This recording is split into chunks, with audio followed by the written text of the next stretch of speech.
एक गांव में 5 दोस्त रहते थे, राहुल, आलोक, दीपक, सिराज और कार्तिक। एक दिन पांचों ने सोचा कि कुछ नया किया जाए। इस बार तय हुआ कि वह सब लोग एडवेंचर के लिए जंगल चलेंगे। सबको यह आइडिया पसंद आया और सब राजी हो गए। अगले दिन सुबह सब तैयार होकर जंगल की ओर निकल पड़े। करीब दोपहर 12:30 पर सब जंगल पहुंच गए। वहां पहुंचकर सबने एक अच्छी जगह देखकर टेंट लगाने शुरू कर दिए। थोड़ी दूर एक नदी भी बह रही थी। फिर सब मिलकर लंच की तैयारी करने लगे। राहुल पानी लाने के लिए नदी की तरफ गया। जब वह बोतल में पानी भर रहा था, तभी उसने जंगल की तरफ देखा। उसे लगा जैसे कोई जानवर भाग रहा हो।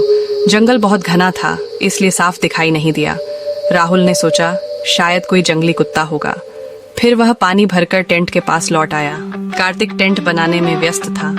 आलोक और दीपक लंच के लिए चिकन बना रहे थे और सिराज अपने मोबाइल से फोटो वीडियो ले रहा था।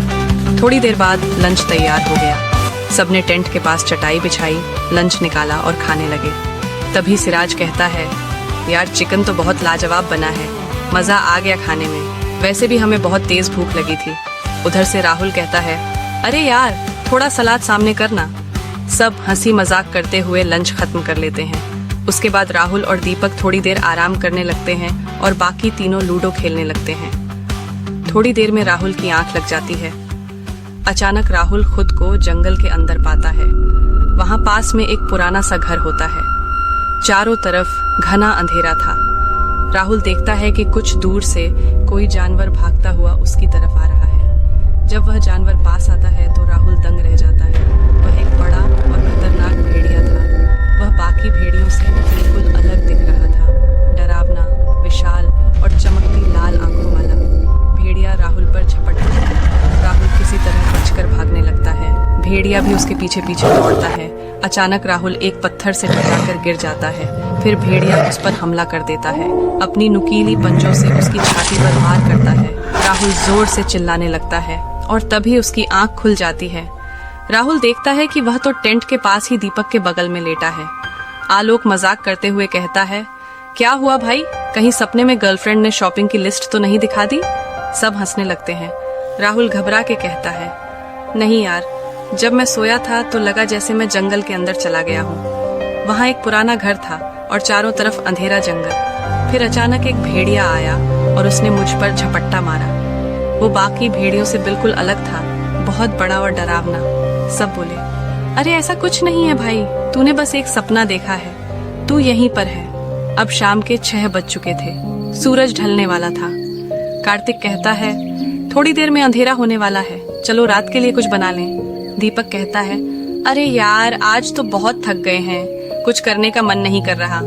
फिर कार्तिक कहता है, चलो एक काम करते हैं, डिनर में मैगी बना लेते हैं, जल्दी भी बन जाएगी और टाइम भी नहीं लगेगा। सब बोले ठीक है।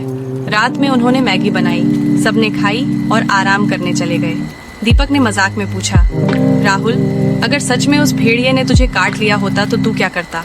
राहुल कहता है, अरे यार सपना देखकर ही डर गया और तुम कह रहे हो सच में काट लेता तो क्या करता? चलो अब सो जाओ, कल हमें जंगल घूमने भी जाना है। सब सो गए। सुबह सब उठते हैं। राहुल और दीपक नदी के पास फ्रेश होने जाते हैं। राहुल अपनी टी शर्ट उतरता है। तभी दीपक की नजर राहुल की छाती पर पड़े निशान पर पड़ती है। वह कहता है, राहुल ये तेरी छाती पर निशान कैसा है? राहुल कहता है, पता नहीं यार, कल तक तो नहीं था। दीपक कहता है, कहीं कोई कीड़ा वगैरह तो नहीं काट गया? राहुल कहता है, याद है कल मैंने तुम्हें अपने सपने के बारे में बताया था, उसी सपने में भेड़िए ने मुझे यहीं पर अपने पंजों से मारा था। लग रहा है ये उसी भेड़िए का निशान है। दीपक हंसते हुए कहता है, अरे यार सपना में वार करेगा तो असलियत में कैसे लग जाएगा? कोई कीड़ा ही काटा होगा। चलो चलो सब तैयार हैं एडवेंचर के लिए। दीपक और राहुल टेंट के पास आते हैं। बाकी सब भी तैयार रहते हैं। फिर सब जंगल की सैर के लिए निकल पड़े। सिराज के बैग में ब्रेकफास्ट और लंच होता है और कार्तिक के बैग में पानी और चिप्स होता है। थोड़ी देर बाद पांचों जंगल की गहराई में पहुंच गए। करीब सुबह के 8 बज चुके थे। वहाँ एक जगह बैठकर सब नाश्ता करने लगते हैं। सिराज बोलता है, क्या यार, नाश्ते में फिर वही 2 मिनट वाली मैगी?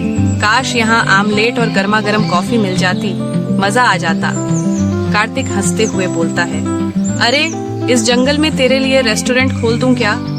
थोड़ी देर बाद सब नाश्ता करके आगे बढ़ जाते हैं। काफी देर चलने के बाद सब थक जाते हैं और एक जगह बैठकर आराम करने लगते हैं। तभी झाड़ियों से एक जोर की आवाज आती है।